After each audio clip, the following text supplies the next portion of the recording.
ಎಲ್ರಿಗೂ ರಾಧೆ ರಾಧೆ. ನಿನ್ನೆ ಮಂಜಿಷ್ಟ ಸೋಪ್ ಮಾಡೋದು ಹೇಗೆ ಅಂತ ತೋರಿಸಿದ್ದೆ. ಇವತ್ತು ಅದನ್ನ ರ್ಯಾಪಿಂಗ್ ಮಾಡೋದು ಹೇಗೆ, ಹಂಗೆ ಪ್ಯಾಕಿಂಗ್ ಮಾಡೋದು ಯಾವ ತರ ಅಂತ ತೋರಿಸ್ತಾ ಇದ್ದೀನಿ. ಇದಕ್ಕೆ ಕ್ಲಿಂಗ್ ರ್ಯಾಪಿಂಗ್ ಅಂತ ಕರೀತಾರೆ. ಇದರಲ್ಲಿ ರ್ಯಾಪಿಂಗ್ ಪೇಪರ್ ಸಿಗುತ್ತೆ ಆನ್ಲೈನ್ ಅಲ್ಲಿ. ಬೇಕು ಅಂತಂದ್ರೆ ಲಿಂಕ್ ಅಂತ ಕಮೆಂಟ್ ಮಾಡಿ ನಾನು ಕಳಿಸ್ತೀನಿ. ಸೊ ಇದಕ್ಕೆ ರ್ಯಾಪಿಂಗ್ ಪೇಪರ್ ಸಿಗುತ್ತೆ. ಇದನ್ನ ಸ್ಕ್ವೇರ್ ಶೇಪ್ ಅಲ್ಲಿ ಕಟ್ ಮಾಡ್ಕೊಂಡು ಸೋಪ್ ಮೇಲೆ ಇಟ್ಟು ಅದನ್ನ ನೀಟಾಗಿ ಸ್ಟ್ರೆಚ್ ಮಾಡಿ ಫೋಲ್ಡ್ ಮಾಡಿದ್ರೆ ಮುಗೀತು. ಇದಕ್ಕೆ ಕ್ಲಿಂಗ್ ರ್ಯಾಪಿಂಗ್ ಅಂತಲೇ ಕರೀತಾರೆ. ಈ ತರ ಮಾಡೋದ್ರಿಂದ ನಿಮ್ಮ ಸೋಪಿನಲ್ಲಿರೋ ಫ್ಲೇವರ್ಸು, ಆರೋಮಾ ಎಲ್ಲ ಪ್ರಿಸರ್ವ್ ಆಗುತ್ತೆ.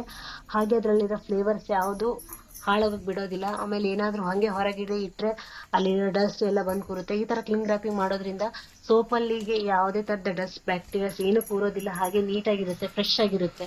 ಸೊ ನೀವು ತಗೊಳ್ಳುವಾಗ, ರಿಸೀವ್ ಮಾಡುವಾಗ ಇದೇ ಥರ ಫ್ರೆಶ್ನೆಸ್ ಇರುತ್ತೆ. ನಾವು ಇವಾಗ ಹೇಗೆ ಫಸ್ಟ್ ಮಾಡಿರೋದು ಸೊ ನೀವು ತಗೊಳ್ಳುವಾಗ ಹಾಗೇ ಇರುತ್ತೆ. ಹಾಗೆ ತುಂಬ ಜನ ವಾಟ್ಸಪ್ಪಲ್ಲಿ ಮೆಸೇಜ್ ಮಾಡ್ತಾ ಇದ್ರಿ, ಕ್ಯಾಶ್ ಆನ್ ಡೆಲಿವರಿ ಅವೈಲೇಬಲ್ ಇದೆನಾ, ನಿಮ್ಮ ಸೋಪ್ ಯೂಸ್ ಮಾಡೋದು ಹೇಗೆ ಎಲ್ಲ, ಆಮೇಲೆ ರೇಟ್ಗೆಲ್ಲ ಕೇಳ್ತಾ ಇದ್ರಿ.